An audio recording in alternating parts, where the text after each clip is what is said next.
And then I'm just going to very briefly kind of go over the agenda that I sent out the other day. That it really just kind of is a very brief overview of kind of the walkthrough of the presentation. So let me just pull that up real quick here. I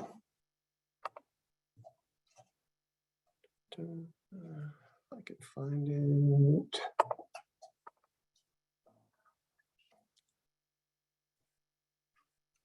Okay, so first, yes, welcome everybody.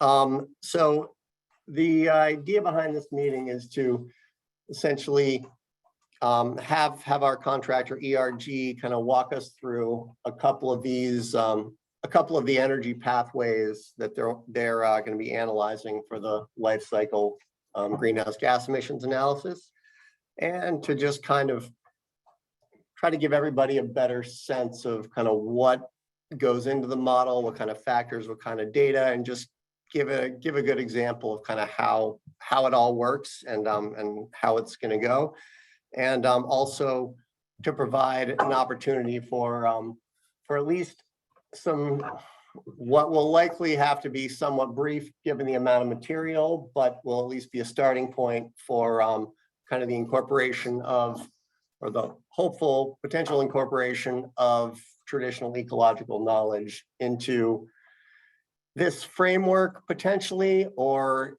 if that kind of quantitative aspect is difficult, at least getting a good kind of starting point for where it could be incorporated in either future iterations or kind of additional analyses that would accompany this that would be kind of a less quantitative nature. So I think I probably won't go over the agenda in detail, but essentially ERG is going to give a high level overview of kind of what an LCA is, and then kind of a little bit of the Vermont context and our project scope, and then talk about those couple of pathways, and then wrap up with some kind of discussion on the TEK component specifically, although we can certainly weave that in as we go through as well. And there are a couple of different opportunities for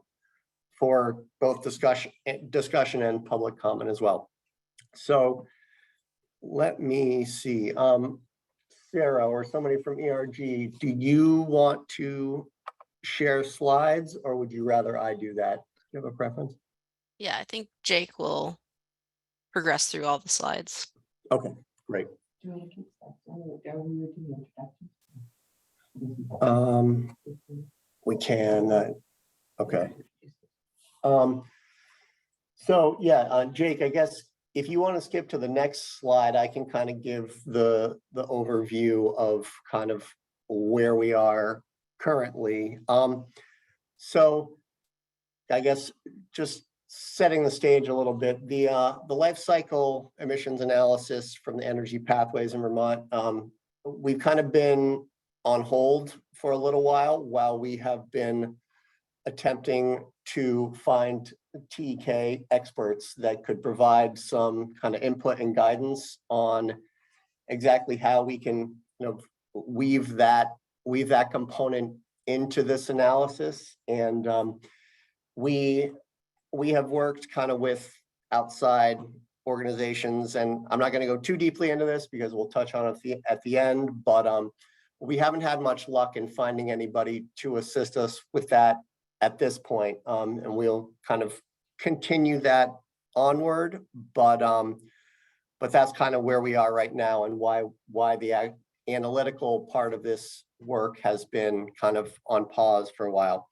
And just we'll also note as kind of framework that with the passage of the Affordable Heat Act, or S5, the Agency of Natural Resources is now kind of obligated to conduct this or a similar life cycle analysis on an annual basis.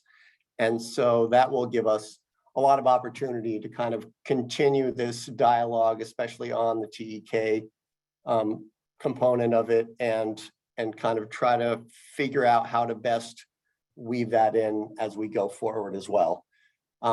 So with that, I think I will turn it over to ERG and let them start walking through their slides. Perfect. Can everybody hear me? Yes. Okay, great. Yeah, so hello everyone. I'm Andrew. Happy to see some faces from last time, and welcome to all the actually no, it's mostly the same folks. Yeah, so just wanted to get started today with a little refresher on some of the stuff we covered in the last session. Namely that we talked about kind of the array of energy commodities that are consumed in Vermont, both those that are well established and as well as some that are more like emerging pathways. And just wanted to tie that back into just kind of the scope of the tool that we are working with in order to help characterize the life cycle environmental impacts associated with consuming those energy commodities. So we are using a tool called GREET, which is published by Argonne National Lab. GREET has coverage of the impacts listed here: greenhouse gas emissions, criteria air pollutant emissions. It has measures of total like cumulative energy use associated with delivering an energy product, and it has measures of total water use as well. And yeah, in the last session we talked a lot more about you know, the appropriateness for including and excluding the given set of pathways that we're considering. And in this presentation, we're looking to focus just more so on explaining, you know, what an example of some of those pathways might look like, how we approach the modeling, how we approach tailorizing those pathways to better reflect how they happen in Vermont, how energy services are delivered in Vermont. And just to get us all on the same page about what GREET can and can't cover, I just wanted to start off with these are the impact categories that GREET is able to deliver.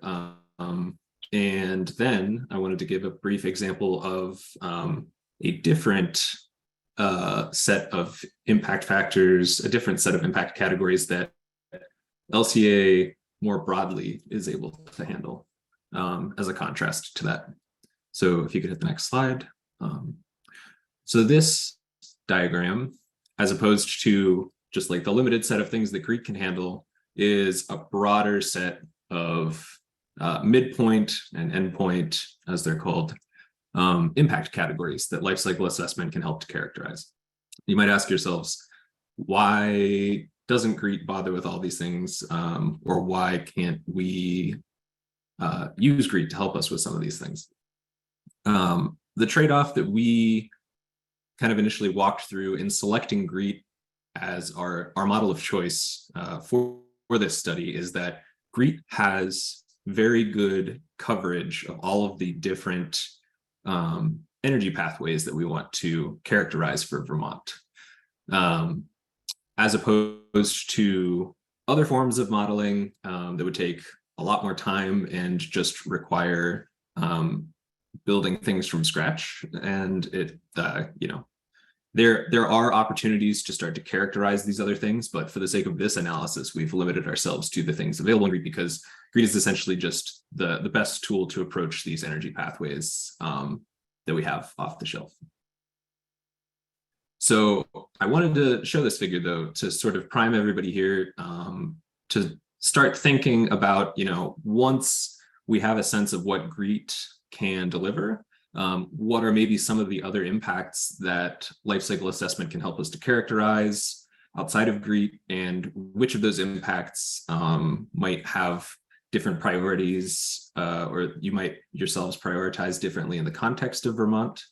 And Jake, you can hit the next slide for me, please. Yeah, so yes, thank you, Jane, for that message. yeah, this is right.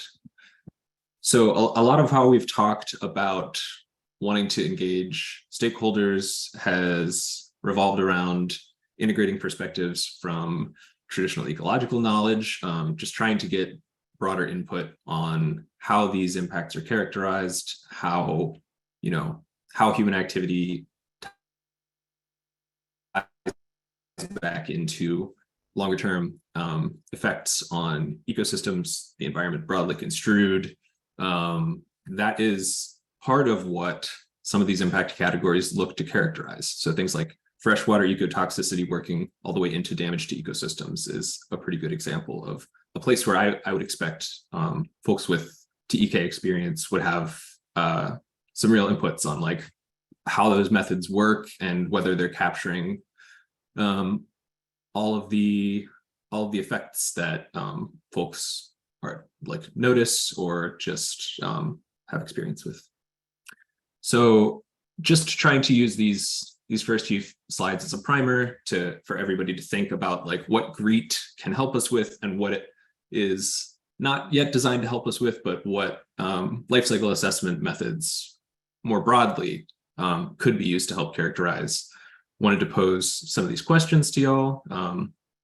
First off, to which energy commodity pathways can you, audience members, contribute your own knowledge and experience? That's kind of going back to the first presentation when we talked about all the different pathways, but again, it'll be a little easier to think about that as we walk through kind of the detailed breakdown of how we're going to analyze these two example pathways today. The second question is more in all of these impacts we're seeing here. What are some of the impacts that you might prioritize modeling beyond those that are available in GREET? And then, yeah, for folks who are particularly concerned with how TEK might integrate into some of these analyses and how it might help inform these analyses, I just threw up some bullets here of particular places that I thought it might have some really valuable inputs into the compartments of a typical life cycle assessment. So yeah, whether it's forest carbon modeling or forest management frameworks, those things have to be translated into life cycle impacts. Direct and indirect land use change models have some pretty significant ecological implications and are often called for in life cycle assessments.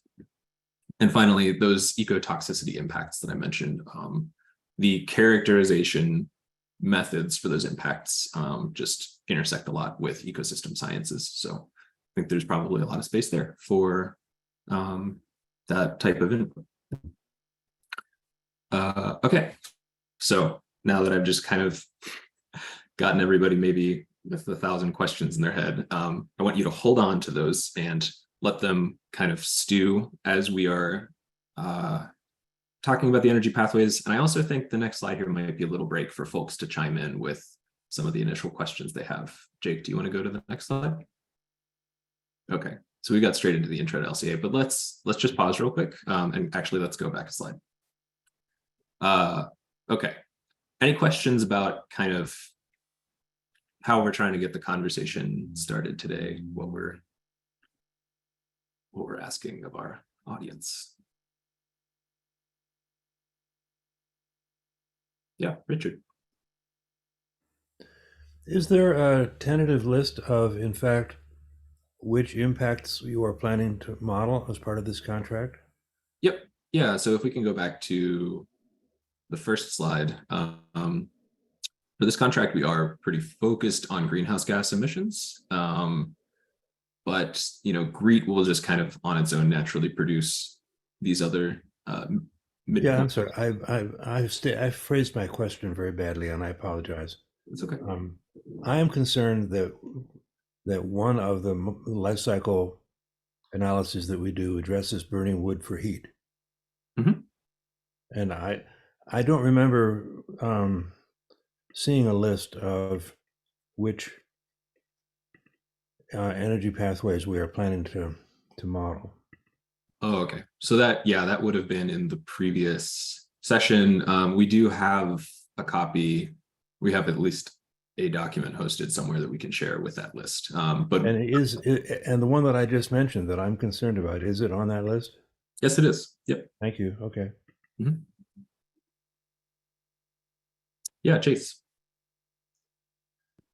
Thanks, Andrew. I'm curious to know how you're thinking about boundaries and where you're drawing them for specific energy sources. I'm wondering if you're looking at each energy source's unique pathway, where the cultivation would have occurred, where the processes and energy inputs to transform the feedstock into a bioresource would have occurred, how it would have gotten here, or if you're sort of generalizing, assumptions around carbon storage loss and, leakage and things like that, sort of writ large for a type of bioresource. Basically, I'm wondering, like, how focused will the pathways analyses be? Will the boundaries be very unique to each bioresource, or will the boundaries sort of be more global and use sort of like broader assumptions about inputs?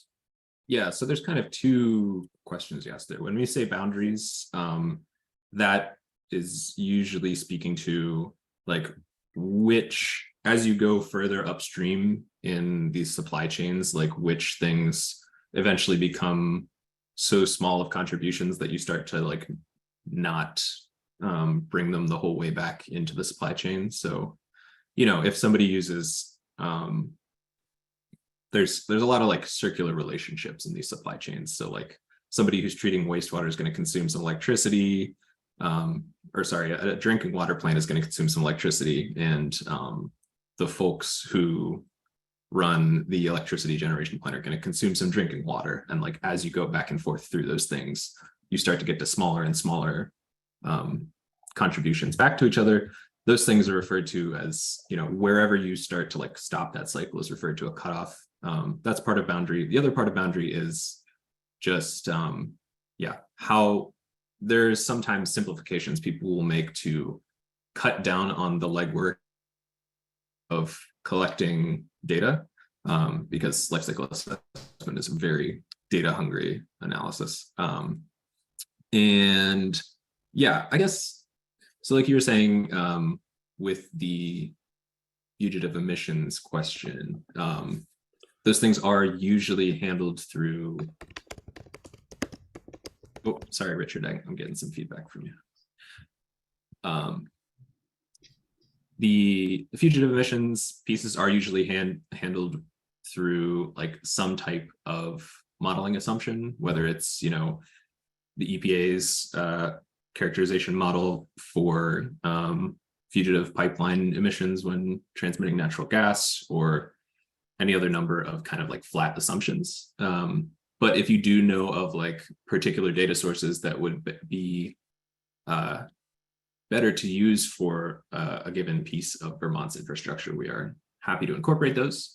It is just like, if we're thinking about like a biogas project that has a pipeline going from a digester to a utility, the rate of emissions from that type of fugitive emissions from that type of pipeline it's one of those things where it's like, you can spend a lot of time refining, if the pipeline is very new, maybe it has slightly lower emissions rates, but if the pipeline is relatively long, that can contribute to higher emissions. There's a lot of very in the weeds stuff you can do, but when it's a very small emerging pathway, it usually doesn't translate to a large overall difference in the carbon intensity of that pathway. So we kind of have to make these informed decisions about which pieces of the model are the places where our time would best be spent in order to actually like characterize the difference in emissions based on the amount of like effort it would take us to improve that characterization. Does that make sense? Yes, thanks. Yeah. Any other upfront questions? Yeah, I have a question following up on the question on wood for heating. The bioelectric tab of GREET does not include CO2 for wood burning. And I'm wondering how you're going to handle that, given that we have 2 wood burning electric plants. Also wanted to know if you were aware that we have pretty good data about, well, the emissions from those plants, as well as the wood used through PUC contract documents and Fish and Wildlife logging plan documents. And if you plan on incorporating the data from those.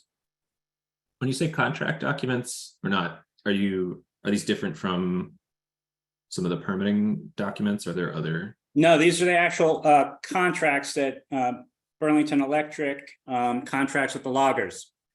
So it tells us exactly where the logs come from, how many tons, and that we can follow right through and find out how many emissions. And then the Fish and Wildlife logging plans get at times pretty granular at the specific logging sites in terms of how many logs are actually cut, how many the number of logs per acre, et cetera, et cetera. Great. Yeah, no, that would definitely help out. One point of clarification, the GREET bioelectricity tab, I'm fairly sure it contains. It does not contain CO2. And if you look at the update and the modeling that it uses, they say that they assume, like much of Vermont, that CO2 is carbon neutral, and that's got to end. Okay. Yeah, so we have some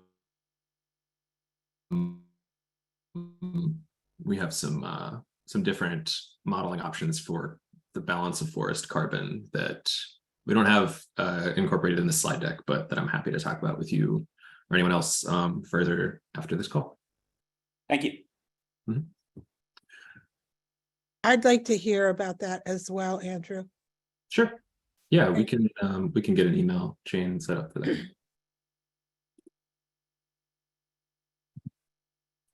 Okay.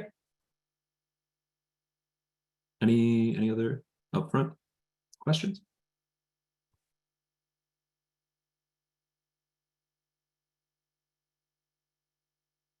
Okay. Oh, yeah. Yeah. Yes, Jay.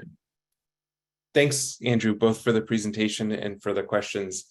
I have 2 questions. One is, well, I guess first let me just offer a reflection, and I'm curious if Colin or others from the Climate Action Office team want to comment on this. But my sense is, there's 2 things happening in parallel.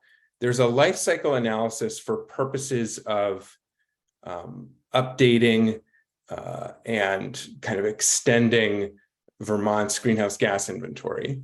And then there's also going to be required life cycle analysis as part of the Affordable Heat Act process that will, and those things are related, but I see them as a little bit distinct in terms of the level of specificity or granularity that they require. And what I mean by that is the Affordable Heat Act is very clear that life cycle analysis has to happen on a fuel pathway basis, which is similar to how states like Oregon do their life cycle analysis for their clean fuels program. So under a fuel type, say a biodiesel, there are going to be hundreds oftentimes of specific fuel pathways depending on how something was grown. Was there direct or indirect land use change? What did that whole kind of supply chain and production process look like? My sense, and correct me if I'm wrong, Andrew, Colin, others, is that the life cycle analysis for the inventory, at least in the early stages, is not going to be able to have that level of granularity on a fuel pathway basis, but will have to likely have average values based on a fuel type. However, once we actually have established a fuel pathway basis for tracking of life cycle emissions, we will likely be able to get much more specific and granular over time because of the tracking and analysis that will have to accompany the Affordable Heat Act.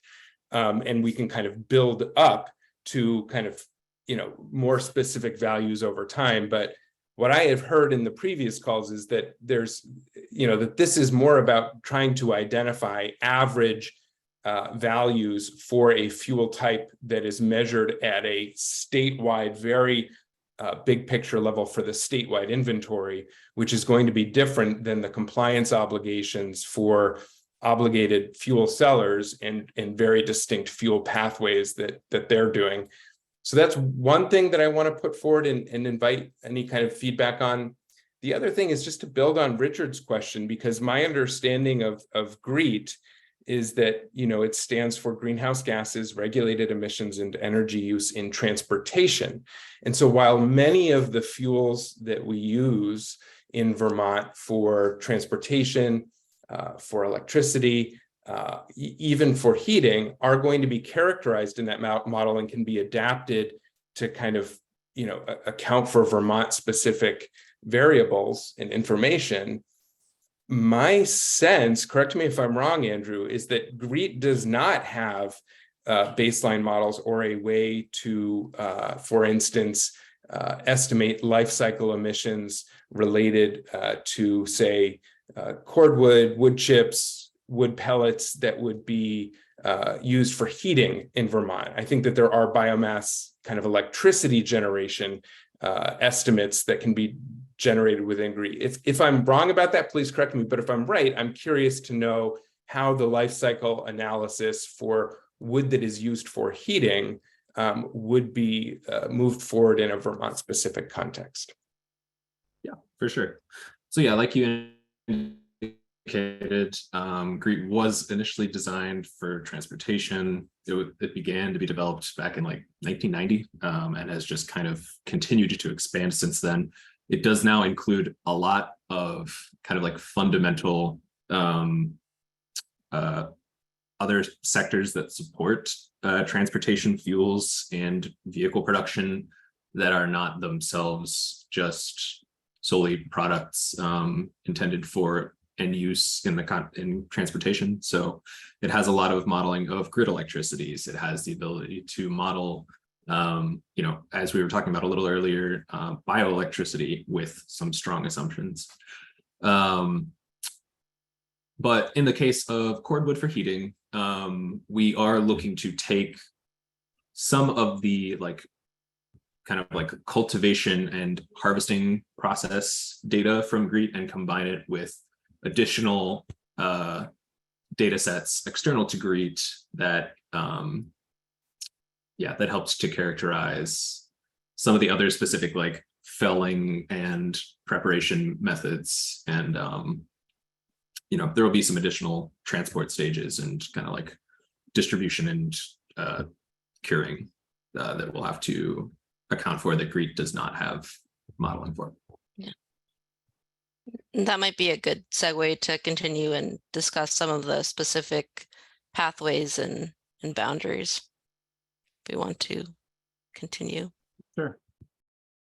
So it's great to hear all these questions that are somewhat tying into what I'm about to be discussing with you all. We're going to take a step back now away from GREET, reiterate a few central tenets of LCA, and really reinforce and cement our shared understanding of what the goals are of it, how it's conducted, and anything else that you need to know about this process. So in LCA, we have many objectives, but two sort of basic ones are, first, we want to develop inventories of environmental inputs and outputs of a system. And this system can be anything from a fuel cycle to a product to a year's worth of production for a farm. And we're trying to do this to the fullest extent that is possible, given budgetary constraints, data constraints. We'll get into a few of the data constraints in a little bit here, but it's the job of the LCA practitioner to model these systems so that they are as representative of what we are analyzing within our studies. So these inputs and outputs can be anything from emissions in the output end of things, or inputs being raw materials or products from other supply chains that are used to produce other items within the economy. And we can itemize these environmental exchanges, and through impact assessment, we can associate the exchanges or flows with certain externalities or impacts. And Andrew showed that diagram, which was far more comprehensive, but I have two examples here, being global warming or human health, and an example of connecting that the midpoint exchange with the endpoint impact would be taking any of your greenhouse gases and associating it with its global warming capacity or potential, rather, within the atmosphere, and how much it's contributing to the overall impacts in that category. Something very important about LCA is that they are descriptive of modeled conditions, and it is the job of the practitioner to be clear about what the system boundary is. We had a great question just a few minutes ago about how we start drawing those. And in describing these modeled conditions, we're sort of taking snapshots of what production looks like in a certain year, in a certain context, in a certain place. And within the Vermont project, we are only describing life cycle greenhouse gases for the pathways that we have defined and communicated in our prior presentations. And we are looking at these greenhouse gases through the perspective of current and historical energy use. So we are describing the conditions of those pathways, their use, their consumption for the allotted time period that we are defining as part of this project. There are some emerging pathways, as Andrew touched on, which will be important to also analyze and provide inventories of emissions for, and we will be modeling those. I want to say as well that for all LCAs that are credible and that are to be interpreted as credible, they should conform to the International Organization for Standardization, or ISO standards. And there are two main sets which pertain to LCA that we will hold ourselves to as we conduct this analysis, or these analyses rather. Some key terminology.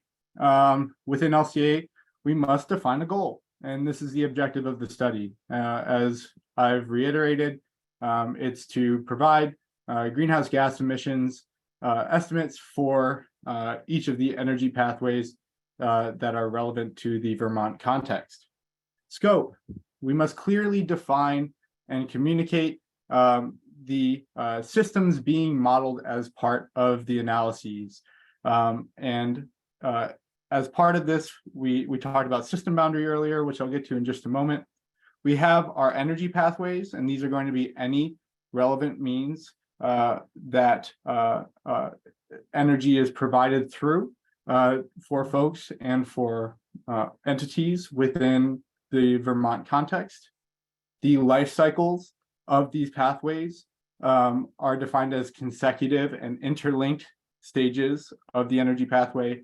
We could imagine for a solar panel, for example, there's raw material extraction, there's processing, there's transportation to where it's installed, there's use of that panel, and then there's end of life disposal once it has reached the end of its useful life. Our system boundaries are going to be defining the extent to which the life cycles, in the case of this project, of modeled energy pathways. An example could be if you were communicating a system boundary for a product system where you only wanted to look from raw material extraction to production, you would need to communicate that clearly to your audience, to anyone receiving your work, that is the system boundary of your analysis. Finally, we have our life cycle inventory, which I alluded to in the last slide, and these will be all inputs and outputs that are required or released throughout the life cycle of the energy pathways for this project. Continuing on with a few more details on LCA, we are going to, as was touched on by one of our questions, somewhat assess the different ways that these pathways can be used. Natural gas emissions profiles are different when those natural gas flows are consumed in electricity generation contexts versus residential thermal applications. And it will be essential for us to define those end uses and characterize their emissions appropriately according to what those consumption patterns look like within those contexts. And then finally, all impact profiles by energy pathway should be comparable and based on a functional equivalence. For example, we could be looking at the quantity of a certain greenhouse gas species on a per kilowatt hour basis.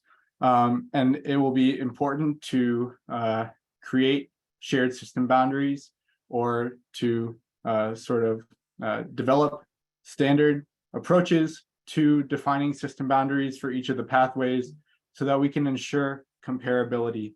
In some cases, like with natural gas or other fossil fuels, their system boundary and their life cycle stages will extend only from extraction to use. Whereas in the context of solar arrays or wind turbines, they will be used and then they will enter a disposal and treatment set of phases following this use, which must be modeled and allocated to our functional equivalents for comparability between those pathways. These system boundaries will be unique to each of the pathways and communicated in any documentation for our modeling throughout the process of this study. The pause that Andrew had alluded to as well is coming up, but first I wanted to finish off by visualizing what the system boundary looks like in the context of Vermont. We borrowed this diagram from a similar project where we were looking solely at fossil feedstocks for energy supply. In the blue shaded region within this diagram, you can see the in-state processes. This can be the combustion of fossil fuels as was modeled in Vermont prior to our joining onto this project. Within the dotted surrounding area, this is the full fuel cycle system boundary, or as we extend it to other energy pathways, which do not necessarily follow the life cycle stages of fossil fuels or other combustibles. You can imagine that within this life cycle system boundary, we additionally have within the in-state processes disposal, recycling of turbines or solar arrays that can be added onto this. In the blue outlined boxes and ovals, we see the upstream processes, or in the case of many of our pathways, out of state processes that are occurring that are all part of the life cycle of these energy pathways. And then finally, we have some background processes which we must consider, for example, electricity and on-site fuel consumption, raw material processing, generation, distribution. We could also have chemicals and materials that need to be considered that contribute to the processes supporting these supply chains. And then finally, transportation in between various nodes within the supply chain processes. Now, we have a pause for questions or public comment on anything that I just said, or if any new questions have arisen since we wrapped up the last round. This is an opportunity to voice them.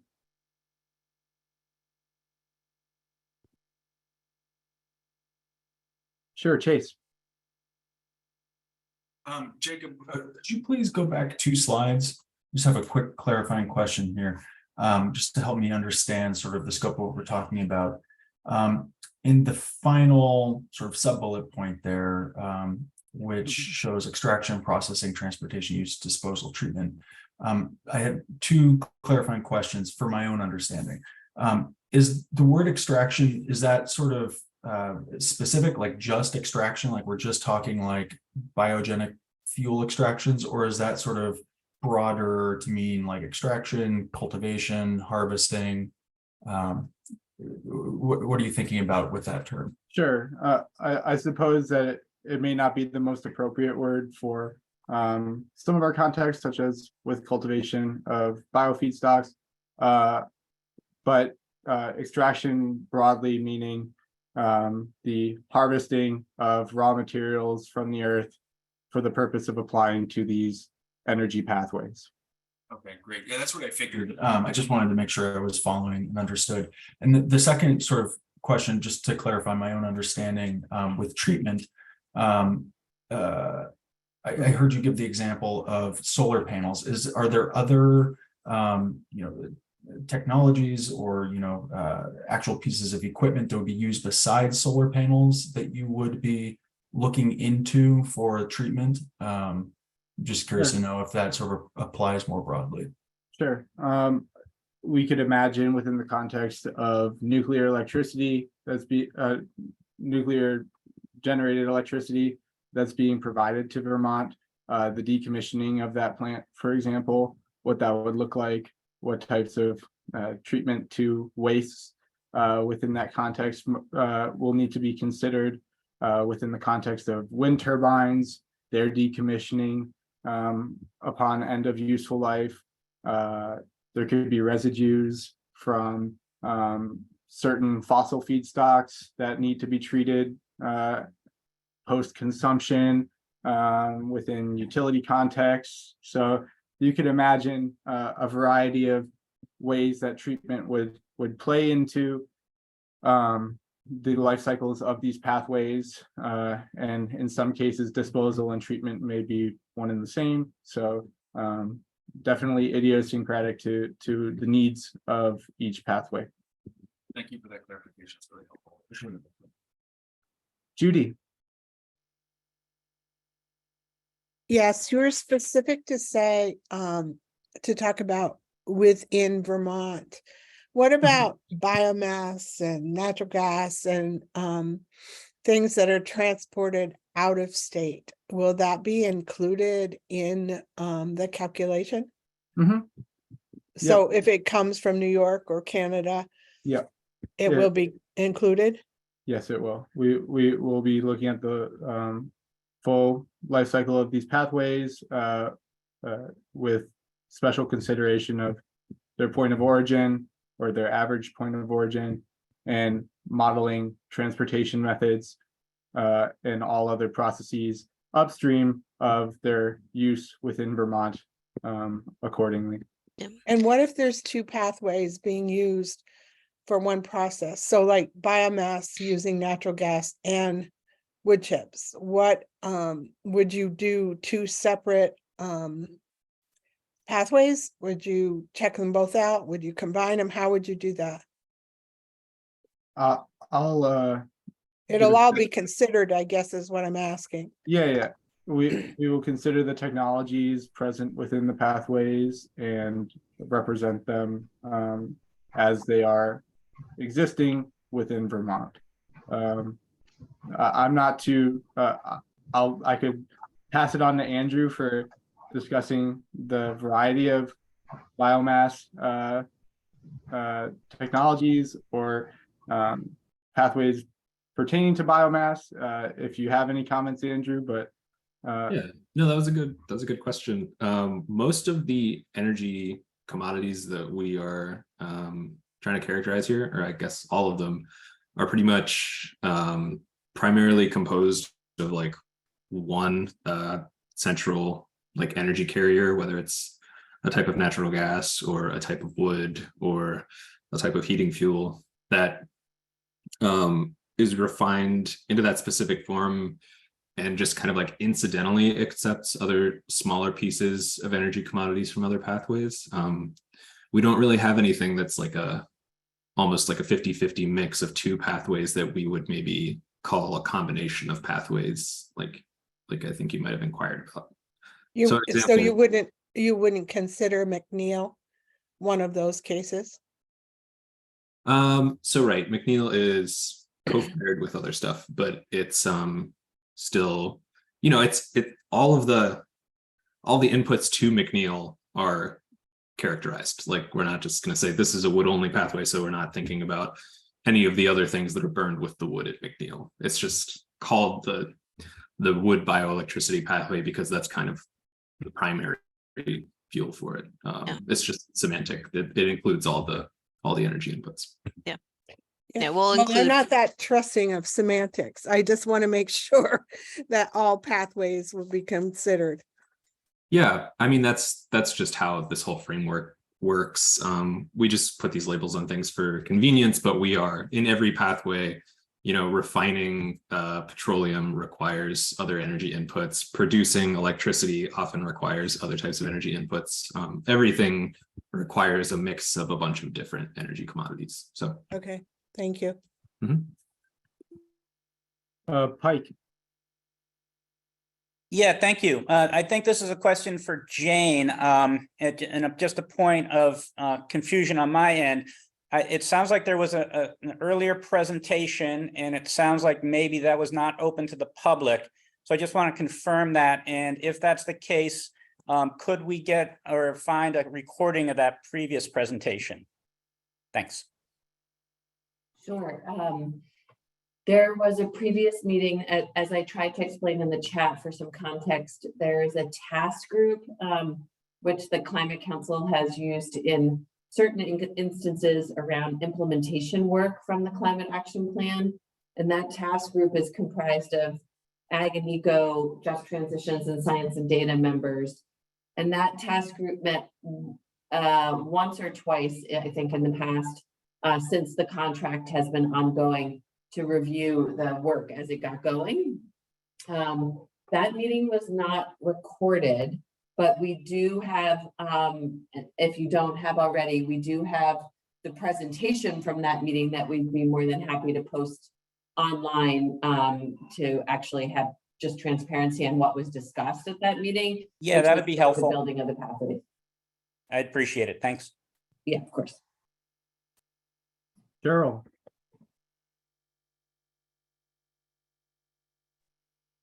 Yeah, I have a question. Are you also, I saw in an earlier slide that ecosystem and habitat impacts were listed, but I haven't heard much about it. I did miss the first few minutes of the meeting, but I'm wondering if you are also addressing in all of the life cycle analyses or quantifying and qualifying the ecosystem impacts, the biodiversity impacts, the changes in habitat, et cetera, and natural processes, hydrology, et cetera. Sure. Andrew covered this right at the top, so you may have missed it. Okay. Within the scope of the project, we're explicitly focused on greenhouse gas impacts from these pathways. That said, GREET, being the primary tool we're using for many of these pathways, offers some flows or exchanges from these processes or from these life cycle stages and life cycles that can contribute to other impact categories. However, at this time, ecosystem impacts will not be considered solely because the comprehensiveness of reported flows from these pathways is quite low within GREET. So that ties into the opportunity to discuss how LCA can be leveraged for those types of analyses or considerations of impact categories down the line. But for this project, we will be only looking at greenhouse gases and reporting on that. We are within this current contract, we do, even though we're limited to greenhouse gases, we're also developing a scoping document, how other metrics, those that are already included in GREET or not included in GREET and would require other data sources, could be included in future LCAs for the state of Vermont. So that is within our scope and can hopefully inform LCAs after this initial GHG analysis. Thank you. And finally, Peter. Thank you. I was wondering if there's a written report to go with these slides. Not so often. People go to meetings, they see a whole bunch of slides and then forget what was said. And it seems like The meeting is being recorded. In case you want to watch it. Yeah. Okay. Well, that would certainly be a great way to consume a lot of people's time for them to rewatch their meetings. In order to better document decisions and information checkpoints, I strongly encourage you to write this all down. I think it would save a lot of time and make for a better decision-making process. Sure. And I do have a question though too. Great. It's about the boundary for transport. I think generally people agree that heavy trucks are heavily subsidized by road infrastructure, and they do considerable damage in addition to demanding increased infrastructure spending for scale, for turning radius and so forth. How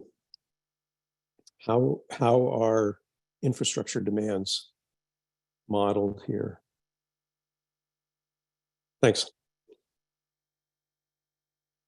Firstly, thank you for the feedback on how we can make this more accessible and useful for folks in the audience and who may be using this information in other works or for reflection on this work. I'm sure we can discuss ways to integrate that perhaps in the slides that are publicly shared or some other supplementary document. As to your question on the system boundary or the scope of modeling transport as it pertains to these pathways, I'm relatively sure, and please correct me, my colleagues, if I'm wrong on this, that GREET does not give explicit focus to those sort of consequential design choices for use of these heavy motorized vehicles, and that they are explicitly focused on the direct emissions from their use in the transportation phase.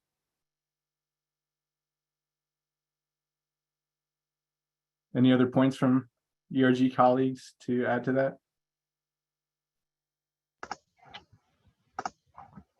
Nope, that's right, Jake. Great. So I hope that answers your question, Peter.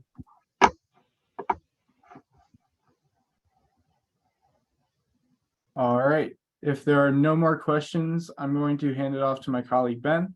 And he will be— Sorry, Jake, I'm going to jump in for just 1 second here. Sure. I didn't want to kind of stop any of that discussion because there were a lot of good questions there, but I just want to make sure that we're going to have enough time to cover everything we need to cover here. And I definitely don't want to kind of miss the TEK piece at the end. So I don't know if we can cover kind of the two pathways in like the next 35 minutes, or if we would rather just pick one and then jump to the TEK piece and then go back if we have time. I'm just wondering what your thoughts are, if you think we can get through those or if you think that's going to be too tight. I think we can. I think we can get through them in a short period of time. We can sort of condense a little bit so that we have enough time and we can come back at the end if there's more time. Okay, that's great. Thanks. And this slide here should also maybe help clarify some of the questions that we've gotten today. You know, again, our goal here is we want to add to the existing analysis that's already taken place in Vermont. So much of our goal of this work is to model the upstream or the out-of-state emissions of greenhouse gases that are associated with these energy pathways. But where we have components of these energy pathways that are not included in the original analysis that are taking place inside the state of Vermont, we also want to capture those as well. And certainly as we are talking about, you know, a lot of times we're talking about emissions or emission factors per unit of fuel, just to be clear that ultimately we'll be scaling these emission factors up, the data that we're collecting up, so we can actually estimate the total emissions for the state that are taking place for fuels consumed and energy pathways consumed in the state, both in and out of the state. So, you know, I'll probably, as we get into the details of the energy pathways that we're about to discuss, the two examples, you know, some of the decisions that we make regarding what data to use and how to manipulate that data comes down to how can we make these pathways as representative as possible for what we are trying to model here for Vermont. So that might include, are the data that we're using, you know, geographically appropriate or temporally appropriate, or to some of the questions about specific pathways, you know, how technologically representative are they of the data that we're trying to model? And of course, we're often faced with challenges of data availability. You know, we want to leverage publicly available data that's fully transparent where possible, but that can limit us to the quantity of available or the newness of the data that might be available to us. And then finally, as you know, given this geographic and technological representativeness of these data, we then have to make some choices to how can we most effectively model the Vermont specific pathways that we want to measure. We know that there are going to be unique impacts. This is sort of what across the life cycle and across the kinds of things that we might want to model for our life cycle assessment. There are going to be unique impacts for every fuel pathway. And so what can we do to integrate Vermont specific data, customize the data that we have available to us to really make it appropriate as possible for the Vermont application. So you can go to the next slide, Jake. So as we get into the two pathway examples, we wanted to highlight two specific ones, just as a means to help everyone understand where the data are coming from that supports these analyses. In general, the list here on the slide tends to cover some common sources of data for these kind of LCA models. In many cases, we're dealing with what we might call bottom-up or engineering models, where we might combine emission factors from different sources that EPA provides or other agencies provide, and try to engineer a system for for the extraction of a fuel or for the cultivation of a bio-based material, based on different data inputs from various sources. In other cases, we might leverage national reported data sets or data that's reported by facilities across industries. So we can use national or state level data that might be reported by these facilities to try to understand for the entire sector, what might the emissions profile look like on average, given a certain quantity of output, for example. And then, you know, as is often the case with these models and these data sets, we're often filling in gaps or trying to take existing models and leverage additional data sources to make them more specific for our use case. The example on the slide here is, you know, how are we going to understand run-of-river hydroelectric emissions that might be taking place in Vermont when there may not be quite as extensive data or research available on those specific systems. How can we leverage other high-quality data to do that? So I jumped through that quickly so that we can get into the weeds a little bit on a few specific pathways. So Andrew and I will walk through two here now. The first one, we'll just use crude as an example, crude petroleum-based fuels, to sort of think about what are the inputs to these systems, where did those data come from, and how do we sort of turn that into an LCA model from which we can extract an emission factor. So for something like a crude oil and petroleum fuel supply chain, this is of course very simplified, but we might identify a few specific steps in that production pathway. We certainly know we need to extract the crude from the ground. That crude oil will need to be transported somewhere where it can be further refined into one of many different products. And then those products will need to be distributed to the end user. And of course, there are a number of different possible end use cases, including transportation as well as stationary combustion applications. And along each one of those stages, there's going to be inputs. There will be material inputs. There will be energy inputs. As a little gasoline can, there's going to be electricity inputs at a number of these stages. And each of those inputs will have their own energy and emissions associated with them as well. And so by thinking about our primary foreground processes here, we can understand the inputs to each one of those processes and bring in the LCA data that might be behind each of those inputs to construct a comprehensive model as possible. Jake, you can hit the next. So of course, even as we drill down a little bit more deeper into a system like petroleum fuels, we know that each one of these steps actually has a number of more detailed or complex steps behind it that we can start to drill down into, that we can start to tailor for our Vermont specific application. So that could be something like, where is the crude coming from? Is it conventional crude sources, or is it coming from shale oil, or is it an imported crude source? Each of those is going to have different data for the energy inputs, the electricity inputs, and the emissions that might be coming out of each of those stages. The crude might then be transported in a tanker, or it might be transported via pipeline to different refineries. These refineries can be located in different parts of the country or the world. And those refineries might have different inputs, or might be producing different product slates. And how do we handle the consideration of these different product slates that might come out of the refinery?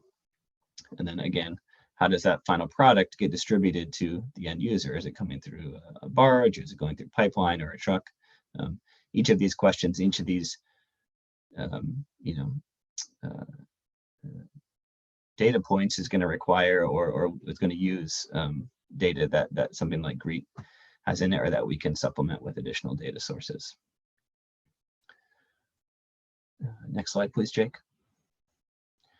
So when we get down to what this actually looks like for something like a petroleum pathway, the data that might go into that crude oil extraction phase might be something like, how much of the energy that is, how much energy is required to extract that crude from the ground? What is the overall energy efficiency of this process? And what are the specific fuel sources that are being used to provide that energy?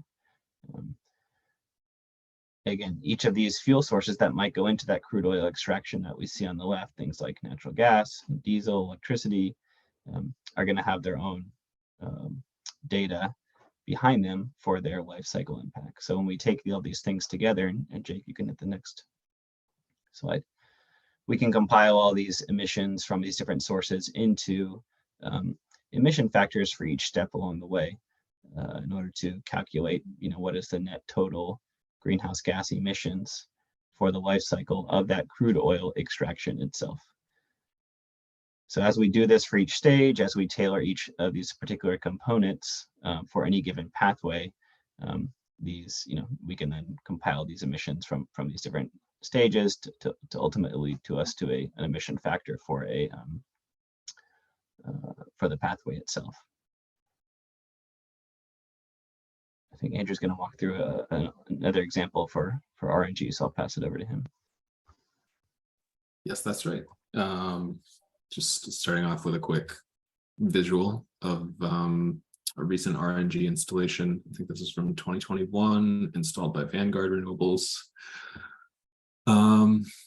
Yeah, basically the bottom half of this image is dedicated to renewable natural gas generation on the Goodrich family farm. Next slide, please. So part of our effort to characterize renewable natural gas in the context of Vermont is starting from the available data for on-farm digesters.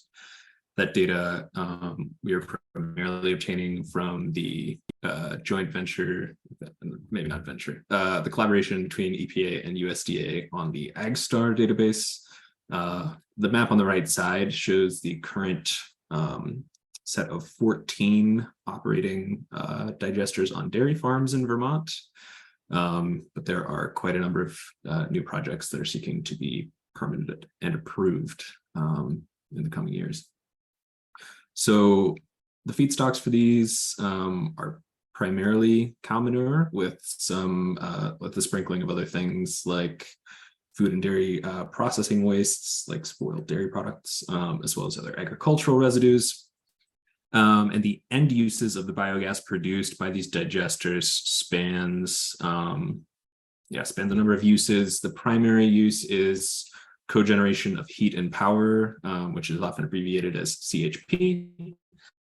That generates something like 25 gigawatts of electricity per year currently, directly on farms and for utilities to which some of the biogas is sent. Additionally, I think that most recent project set up a pipeline to send its biogas over to Vermont Gas, the utility. And there's at least one installation that just consumes all of it on site in order to operate. It's a boiler or furnace that helps to condition space or provide process heat for different types of dairy processing. And one big caveat here is that this AgStar database, the accuracy is a bit limited because all of the data is collected from voluntary contributions. Next slide, please. So now that I've given you the overview of the available data for these systems in Vermont, I'm just going to show you a quick process diagram here of what this pathway looks like. This is one pathway with 3 potential end uses. It's primarily starting with animal waste, coming to digesters that then produces biogas and a digestate residue. That residue is often land applied, where there are emissions from decay to both CH4 and CO2, primarily CO2. And then a portion of the carbon inside of that digestate stays inside of it and is basically taken up into soil organic carbon. And there are also often some nitrogen emissions, some nitrous oxide emissions associated with land application of this residue. The biogas then will, yes, thank you, Pike.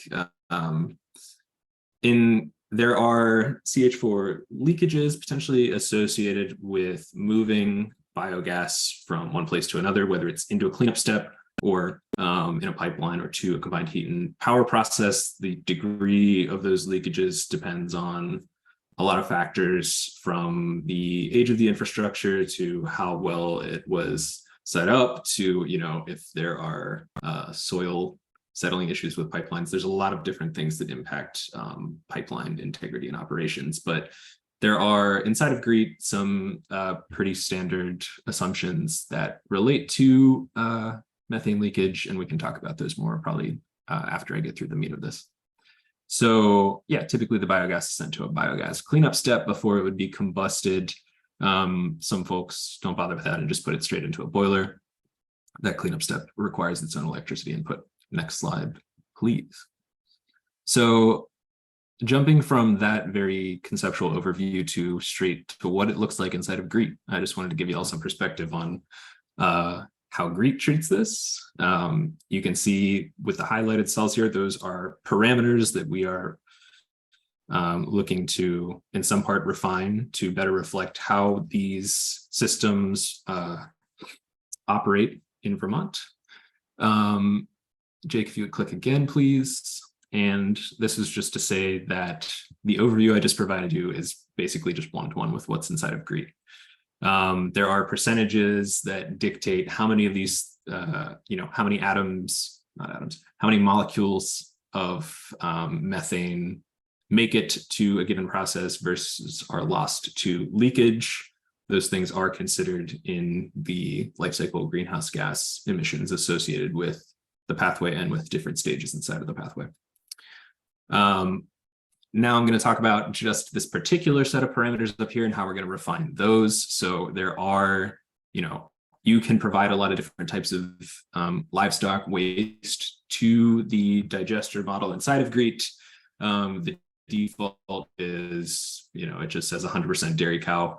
And as I mentioned with the AgStar database, all of the digesters in Vermont operate on dairy cow farms. So this is actually exactly the distribution that we would want to use to best reflect how these systems operate in Vermont, is accepting 100% dairy cow manure as the waste input.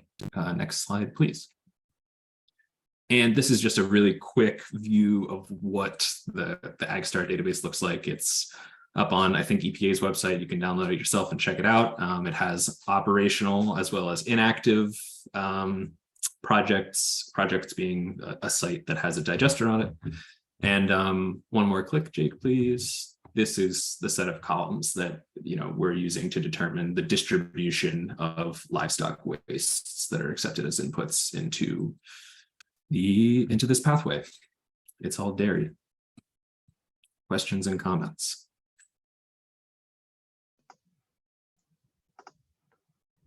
Chase, go ahead. I have two questions, but I want to be mindful of what Colin spoke to a minute ago about reserving enough time to get to TEK. And so I guess I just, if it's easier to do an offline question answer session, I'm happy to do that, but just please let me know how y'all would like to proceed. I think the questions will be quick, they're clarifying, but I also don't want to eat up time. Just go ahead. We'll keep it quick. Yeah. Okay. Could you please go back to the initial slide for pathway 1? Yeah, that one. And perfect. Thank you. I had a question around the oil extraction phase. Are y'all looking at any inputs for methane leakage associated with extraction?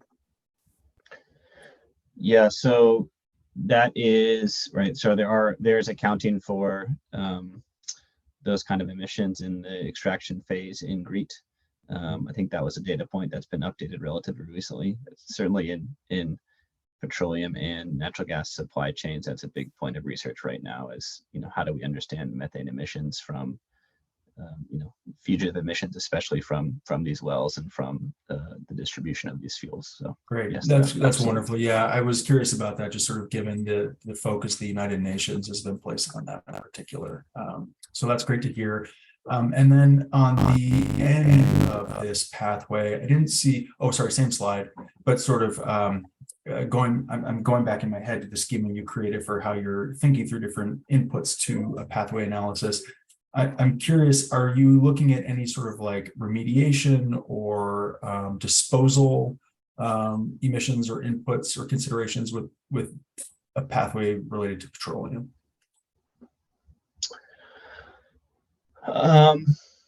So like remediation of the well site, is that what?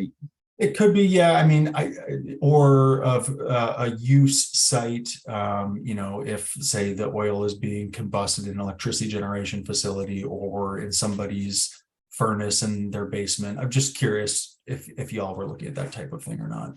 Yeah, I mean, that sort of gets back to one of the points that Jake made earlier about boundaries and what is sort of worth the effort in terms of at what point do you have to sort of cut off your analysis because the impacts of those kinds of activities are depending on what the impacts that you're looking at because they're inconsequential. Gotcha. Okay, so, thank you. For something like greenhouse gases, it wouldn't really be tracked like well pad. There's some accounting for the infrastructure, but typically when we consider the infrastructure for something like a petroleum supply chain, the impacts on total greenhouse gases are marginal. best. Thank you. And would you mind skipping forward then to the slide that was the equivalent buffer pathway 2? Perfect, thank you. I'm curious to know if in the second sort of portion of that, the second green bubble, the digester bubble, are y'all looking at potential leakage from that process, from like the actual conversion process? There, if you go ahead one more slide, Jake, to the GREET diagram. Oh, sorry, other direction.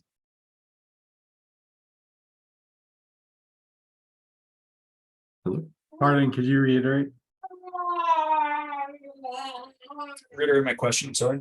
No, Andrew, on where to navigate to. Oh, to the GREET diagram. Sorry, I'm having some connection problems. Yeah, so as you can see, coming off of the biogas produced block here, there is a leakage flow to help characterize that. Would you mind putting the cursor over that? I'm not seeing it. Okay, and so that is occurring. That's occurring at the post-production phase. Is that correct? That's not occurring during the like the actual conversion of the feedstock into the bioresource phase, the actual digester phase. So this diagram digestion is kind of broken out for the sake of like ease of compartmentalizing the different engineering formulas that underpin these processes. You could basically treat anaerobic digestion and biogas produced as like being inside of the same process, but this is kind of alternating between process and product, and then process and then process. So this is just from that chunk of biogas that's produced from AD. It's saying that a fraction of it is going to experience leakage. So that number, and this is the very last clarifying question, I just want to make sure I understand, that number is sort of applied to the entire pathway, as it were, of the biogas, from feedstock to combustion. There's just sort of like a leakage factor. No, so it's actually broken, it's broken down by stage here. So there's a leakage associated with the initial AD reactor, and then there is a leakage flow associated with a cleanup step if you send it there. And there are CO2 and CH4 emissions associated separately with the digest state that is applied to soil. Yeah, thank you for that clarification. I appreciate it. Yep. Okay, Ken. Hello. Yeah, so back to the animal waste renewable gas. Is there the alternate path of when cow manure is not put into a digester, what its fate is with regards to methane and carbon dioxide emissions? I don't believe that is treated independently as a pathway inside of GREET because it doesn't result. Because I've seen some of these analyses when they do things like manure digestion, they have it sort of this net, I'll say positive greenhouse gas emission impact. In other words, by putting it through a digesting process, you're reducing the methane that's in the the manure storage pit or wherever non-processed manure goes. And so if we don't, so in this case, we're just going to see the carbon emissions. Okay, I just I mean, that's what a lot of folks laud animal waste digestion because of that. Yes, yeah, there are different places inside of GREET where if you are, by putting for example, animal waste through this process, if you are helping to avoid methane emissions that would otherwise come from just putting that waste straight into a lagoon or a pit, oftentimes GREET will provide an offset credit to the pathway for avoiding those emissions. But yeah, those are just, it's kind of on like a pathway by pathway basis, and I don't have it in front of me to tell you exactly whether that is the case for this pathway right now, but can take a look. Thanks. After the call. Yep. So if anybody can put questions in the chat just so we can move on, that would be amazing. But looking at the time now, I think we do have to move on just to provide enough space for the TEK discussion. Great, thanks, Andrew. For those of you whom I haven't met, my name is Melanie Sands, and I'm a social scientist at ERG, and joining this project team more from the side of social science and working to on the part of the task that's really looking or considering integrating traditional ecological knowledge into the analysis. I thought we would just start to kind of orient ourselves on the topic for those who haven't been in prior conversations or meetings on the topic, and then just touching on what we've been doing to date and what that might look like in terms of integrating TEK moving forward in the remainder of this contract, and then beyond as the LCA will continue to occur annually through the new legislation. So I think just to start, just really thinking about how we are defining or talking about traditional ecological knowledge, or TEK. There are various names and definitions. So it might be referred to as indigenous knowledge, native science. Sometimes it's traditional ecological knowledge and wisdom. For this project, we've been referring to it as TEK. And then I put some thoughts or some notes here about how we might consider elements of TEK based on the National Park Service definition, because they seem to kind of cover a lot of what we have talked about so far collectively. Not that this is the end all be all, but just to sort of orient ourselves in terms of the topic. It's really an ongoing accumulation of knowledge or practice or belief, as you can see in this first bullet, about in between people and the ecosystems. And it's really acquired over many years by indigenous or local people. It's very specific to place, and that might be in direct contact with the environment, passed down through generations, and really informing the way you're living your life and sustaining your being. I think if you look at the third bullet down, not only is it location specific, but it's relationships between plants, animals, people. It might include natural phenomenon. Also, it could have an element of spirituality. So it's really connecting all of these different ways of knowing. And it's something that in the contract at the outset, it was something that was asked to be integrated as we consider how do we integrate this into an LCA analysis so that we consider these ways, additional ways of knowing that might be outside of Western science as we develop the analysis and the recommendations coming out of the analysis. Next slide, please. So for those who, sort of a reminder for people who are in the task group who might have seen this information before, and then also just to orient people who may be new to the conversation, the original aim in integrating TEK into the analysis was really to try to get input at key junctures into the process, really getting some input on the energy pathways that were selected, and then also toward the end of the project, incorporating considerations for how should we be interpreting the study findings in terms of these ways of knowing, and also what kind of future work might we want to see, or how might we want to consider choices that are made using the LCA analysis results. And so the original intention was to have 2 meetings with TEK experts, one about the energy pathways, one toward the end of the study to provide an update on the LCA results and get some information and insight into how we might want to interpret study findings and considerations around how those findings might be applied.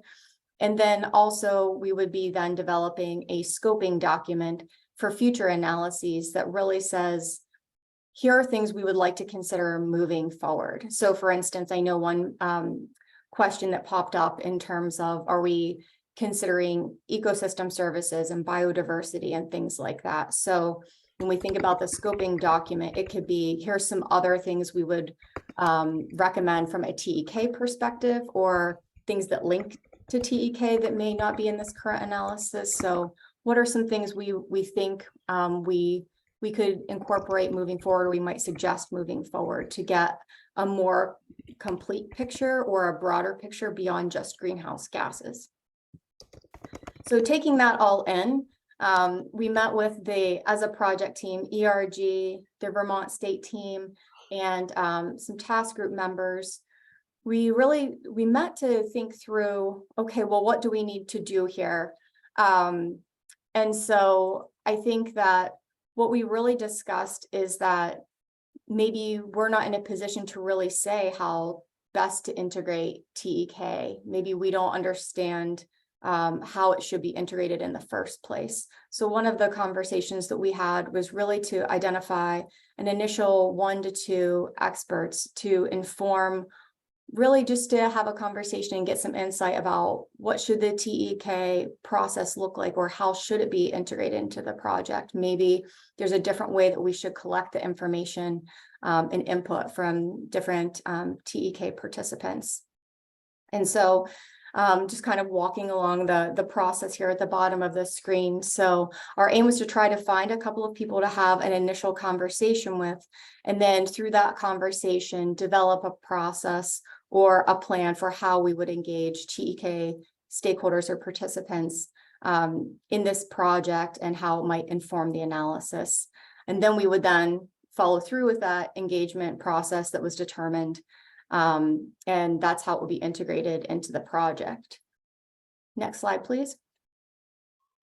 So in doing that, we sought experts that were really working at the nexus of more traditional science.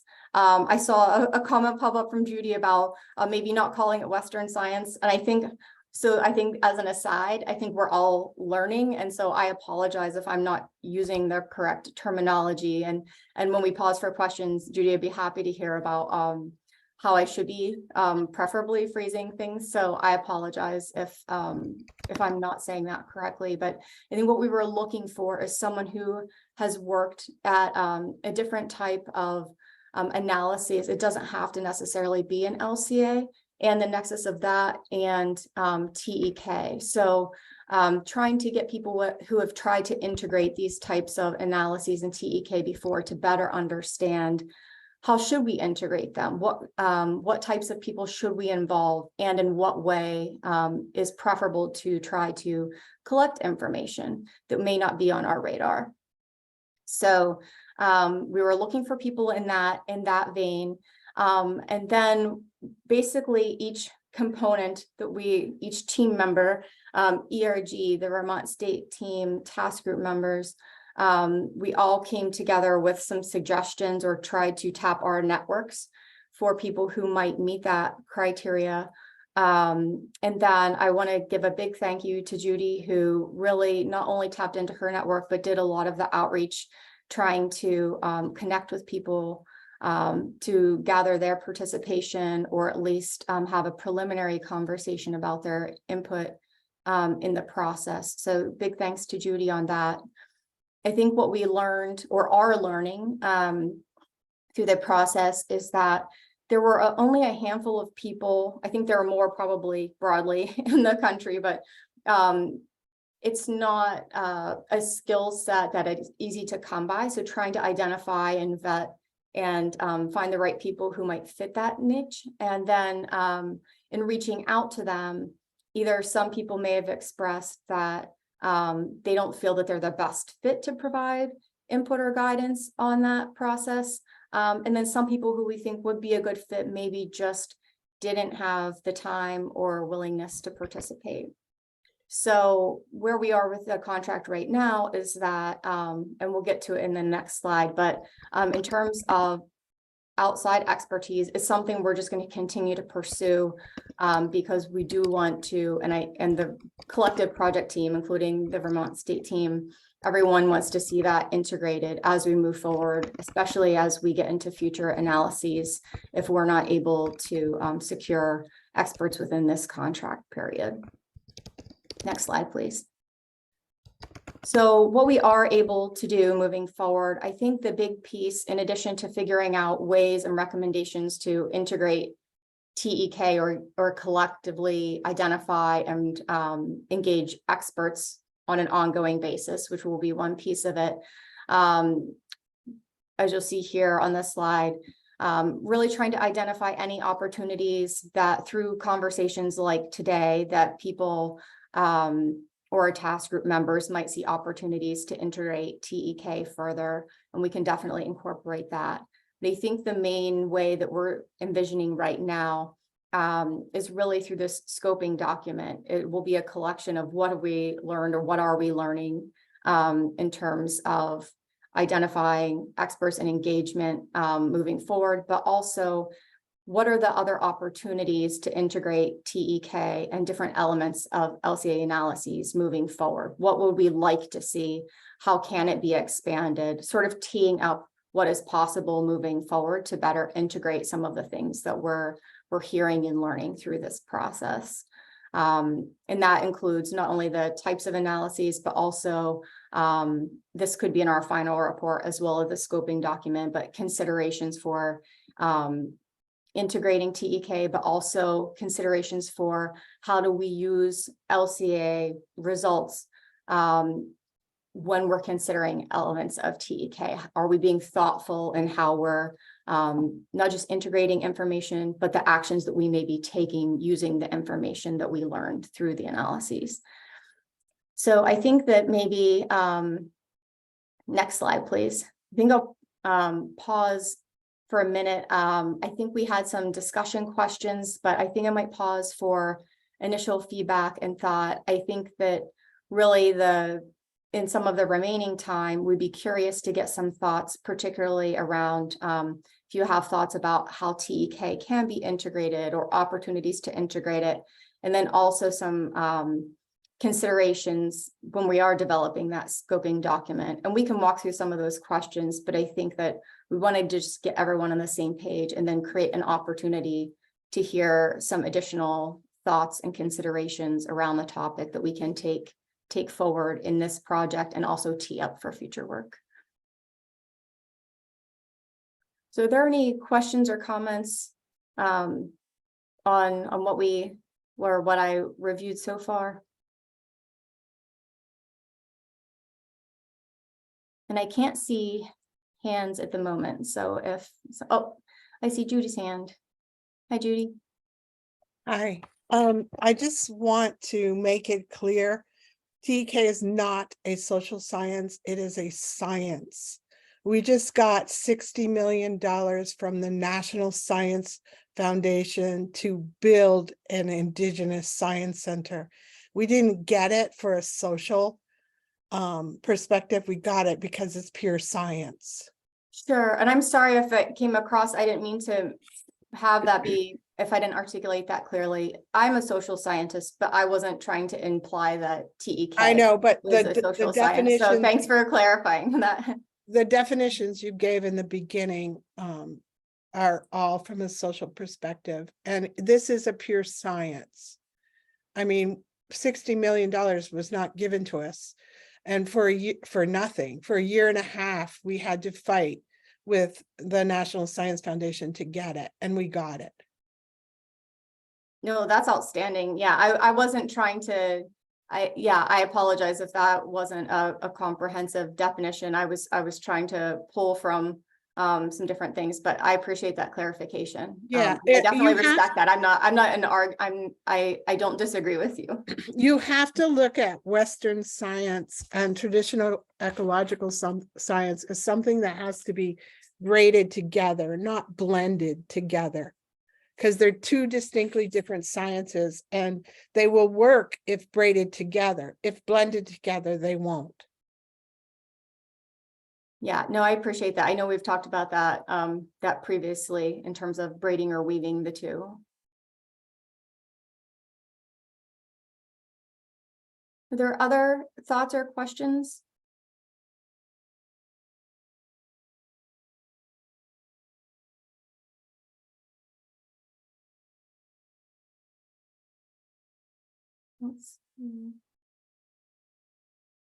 Not seeing any other. I have another comment. There's a North America and South America think tank happening in September in Montreal, and it's 60 Indigenous people were invited and a few scientists from across Canada, and one that I know of from UVM, that are working on TEK and climate change. I will be attending that, so I will try to get you some names. Okay, great. But I was invited to attend that, and I don't know if you know anybody that has, but maybe you should find out about it. Yeah, no, that would be great. I can follow up with you. I think you might have mentioned it previously. I don't know if I know the name of it, but I can follow up with you on that, Judy, because if it sounds like that could be really valuable, just from a learning perspective, let alone potentially identifying some people to provide input.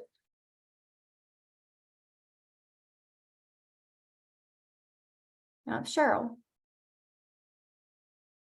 So in response to the third bullet point there, additional factors to be considered, I do think in all ways, all of the pathways and fuel types that are looked at should be looked at with eyes to biodiversity and the social impacts also of all of these things, including the renewable natural gas and these digesters. I'm wondering actually what the impacts on those particular farms were with the flooding that we've just had.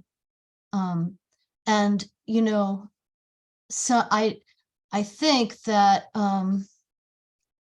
the impacts to the land, to habitat, and to biodiversity, and to ecosystem services and natural processes has a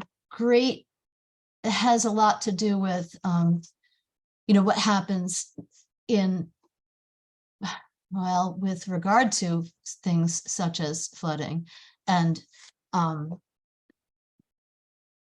things that are happening, not just greenhouse gases. So those things are as important as the greenhouse gases in going forward, and so I think that ought to be part of the life cycle analysis. Okay, great. Yeah, we'll definitely jotting down notes. But yeah, that's exactly the type of those types of suggestions or considerations as we develop that scoping document of other aspects that we might consider moving forward. You know, not just that, but you know, many details such as that. Sure. Temperature of the waters in the whole hydrological system, and you know, nutrient loading, and well, a ton of stuff. Yeah, I hear what you're saying. That's the tip of the iceberg. Yeah, no, I think I get where you're going. That more comprehensive picture of all those different facets, right? Of which there are many that I can just think of off the top of my head. But I hear what you're saying. That interrelationship between ecosystems, people, biodiversity, all of it. Well, and also you being social scientist, then, or in the social sciences, it has also to do with, you know, the habitat, health of the natural environment has direct impact on human health. Sure. In many ways, not just emotionally, but physically as well. Mm-hmm. So that too. Definitely. Yeah, we definitely, in the primer slides, as Andrew discussed, we're definitely going to assess, you know, which of these additional impact categories LCA can cover. You know, GREET is limited. It doesn't cover all potential impact categories that an LCA could cover. It does cover things like criteria air pollutants, which could lead to a lot of human health issues that are more regional or very regionally specific and could affect local communities. And then, you know, we'll look at potential data sources that will cover categories that GREET doesn't cover, like eutrophication potential, nutrient loading on water bodies, which can be really regionally and locally impactful. Other sort of human health categories, cancer-related categories, LCA can cover many of these, even though GREET doesn't. So we'll have to find new data sources in a future LCA to assess those impact categories. There are ways to look into social impacts as well as economic impacts in supply chains. So we'll be documenting what's feasible within the context of LCA in the scoping document. There's also certainly things that LCA is maybe not the best tool for, or LCA could be used in conjunction with another tool for some specific, analyses as well. It definitely doesn't. Biodiversity is one where there are some emerging methods to handle that, but perhaps LCA might not be, the one tool to answer all options for that specific category. But this is what we'll be sort of outlining in the scoping document under this contract. Thanks, Sarah. Judy. Have you changed the contract? Sarah? No, the scope hasn't changed, just the timeline. So the original task committee had 3 choices, and none of them said they could do TEK. Your organization said you could do TEK, you would need to do some research, but there was an additional fee to your added to your contract to do it. And it was approved with a new and an additional fee. And so if you go back to the one of the beginning slides where Melanie lists, I don't know which one it was, where you list why you were doing it. The original aim was to incorporate TEK perspectives into the analysis. That's true. But the other 3 things weren't specifically spelled out. It was to make TEK braided with Western science. Yeah. So you have a contract to do this, and now you're talking about future times. What about the present? Yeah, and I can maybe turn it over to the Vermont State team, or Colin or Jane there on that one. I will just say before doing that, I think that the sub-bullets there, I think, weren't so much reflecting what the contract said as much as that was what we had proposed as our methods for integrating TEK. So that, I think that's why I had put it there, because that was the methods that we had proposed. To who? To the Vermont State team. Yeah. So I see that they have their hand up. So I may actually, I'm not sure who in that room has their hand up, but might turn it over to that room.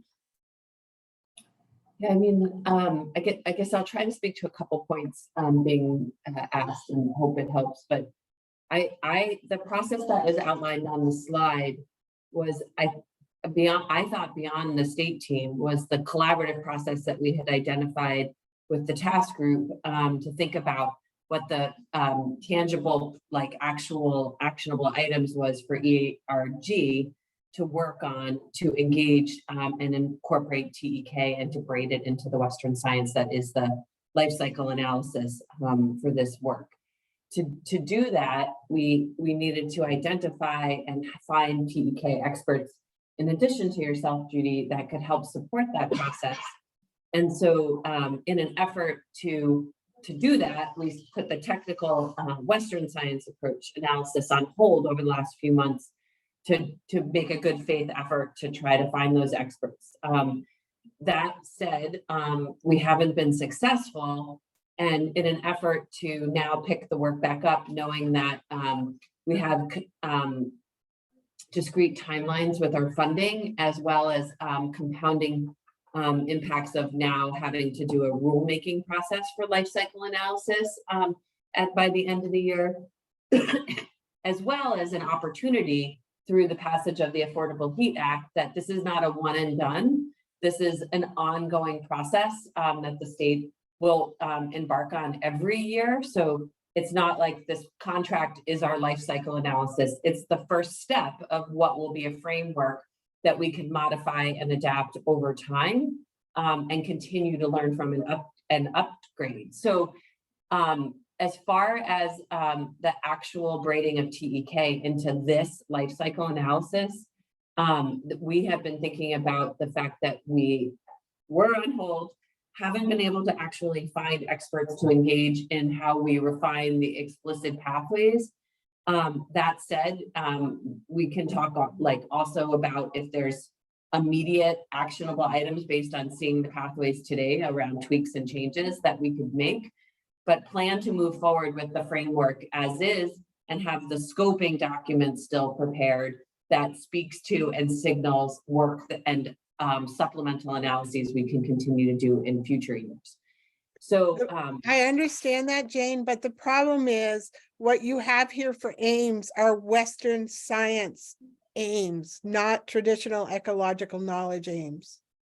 Okay, I'd love to talk to you about that because I'm open to understanding different and thought that this was an approach that we had talked about together. So I'm apologizing if it's not working, but and just to be clear about the actual scope of the contract, you know, like this is like nuts and bolts and probably not of that much interest to you, Judy, but just for everybody's benefit, like, you know, the work, it's not like the scope will change. There'll just be components that won't ever get invoiced for, like the stakeholder meetings. We didn't do them, so we won't pay for them. And like we'll move forward with the contract as is, just with different components not having actually happened. But sorry, and I'm more than happy to think about like just how to think about TEK from this point on and making sure that it's a more holistic approach. It was just with respect to actually completing the pathways analysis,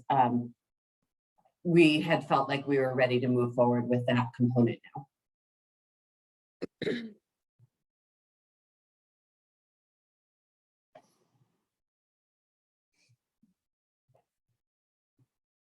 Okay, well, with that, let's see, we can maybe go to the very last slide. Yeah, if there are other questions that or thoughts, I guess around really, we only have a few minutes left. Whether it could be really, I think, opening it up to whether it's TEK or other topics that we discussed today that maybe we need to circle back to, or questions that people didn't get to ask. We could do that at this time. Cheryl, I see your hands up. Yeah, you know, I of course have not really tried to find anybody with, you know, with TEK to be working with you guys, but I do recall a while back looking at some announcement from the United States government that they are working TEK into, you know, science at the top levels in United States government. So I'm not sure why you guys can't connect with whoever's doing it there in Washington and find out how to get somebody to do it here. You know, I mean, I don't know. It's really sounds kind of weird to me that you can't find somebody to work on this that has, you know, traditional ecological. Not, I know of, at my alma mater, there's a very well-known Native American that is a scientist at SUNY ESF, actually. So, and you know, she's not the only one. There are people all over the country with this, you know. So I guess you guys probably should. Have you tried talking to people in the United States government to get names to? Who are they using? Yeah, I think that's a fair point, Cheryl. So I think it's really and Judy, just for Cheryl, for your awareness after I say something here, Judy's been putting some responses in the chat to about the people that we contacted there. But I think that could be another concentric circle outward of how we approach it. I think we had talked collectively about people we thought were, you know, as we're working our contacts and trying to vet people internally across the the team, I think we can do, to your point, perhaps a broader level of outreach, people, you know, and ask for additional contacts. I think it can be expanded. So I think that's a fair point. I think that with the time constraints that we've had and the number of people we identified and contacted, we just hadn't been very, very successful. So I think that might be how I would say it. But I feel like there are also, yeah, it's also a matter of people being willing to participate as much as it is identifying correct people. So I think I found people who would be appropriate, but you know, maybe their schedule doesn't allow. But I think it's a fair point. There are always more people and more efforts or opportunities to be thoughtful about how we do that outreach. And I think that's something that we, you know, in our lessons learned or other suggested avenues moving forward, because, you know, as was mentioned, we'll want to integrate TEK moving forward. I think those are all things that we can think about and suggest or try moving forward. So are there any people who are Western science, you know, like ecologists or something, that are a little bit knowledgeable in traditional ecological knowledge? Anybody who like isn't great at it, but is a little bit, you know, kind of focusing on that in that way of thinking, or that you know, that could, like, I don't know, suffice I hear it, until yeah. you find somebody better. Yeah, I hear what you're saying. I think we were really trying to identify people who are a little bit more steeped in that, you know, if we're thinking concentric circles. But I think that, to your point, there are always opportunities to, you know, try additional people, especially if we have more time. So I think it's definitely, I hear what you're saying.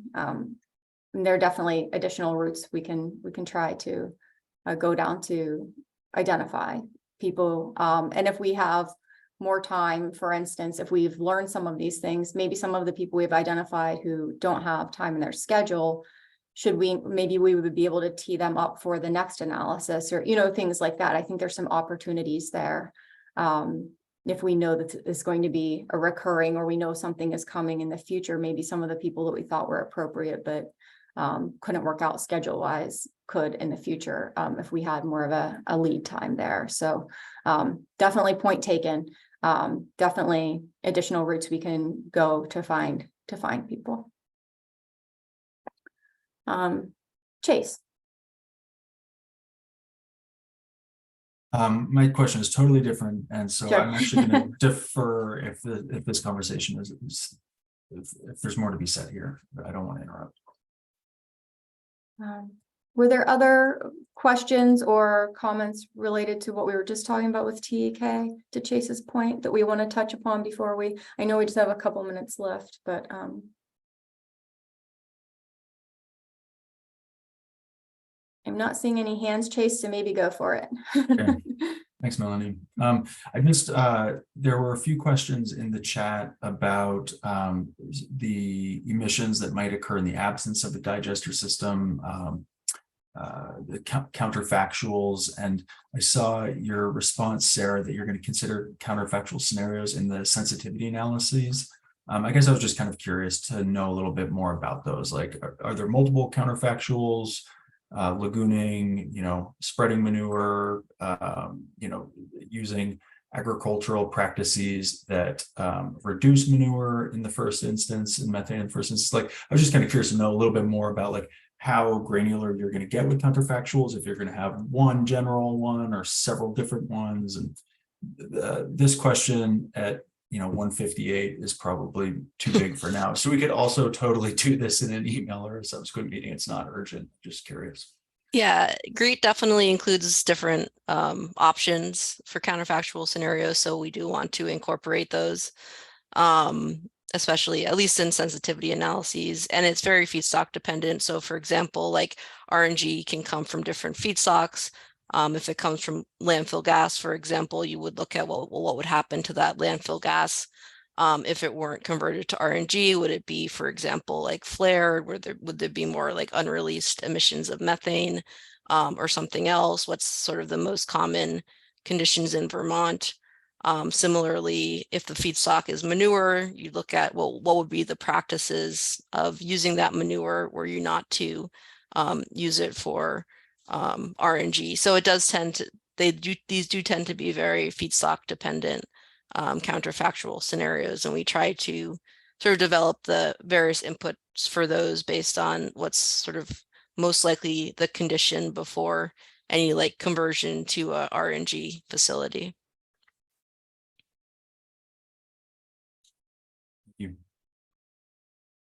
That answer your question, Chase? Yeah, definitely. Okay. I'm excited to see your work once you have some stuff done on paper. Thank That'll be you. Great. Thank you.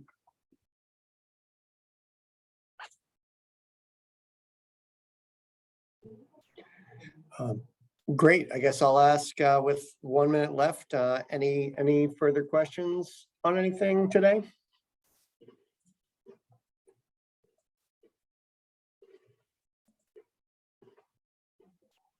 All right, well, seeing none, just want to say, give a big thanks to the ERG team for that presentation, and thank you all for joining and for all the good questions and discussion.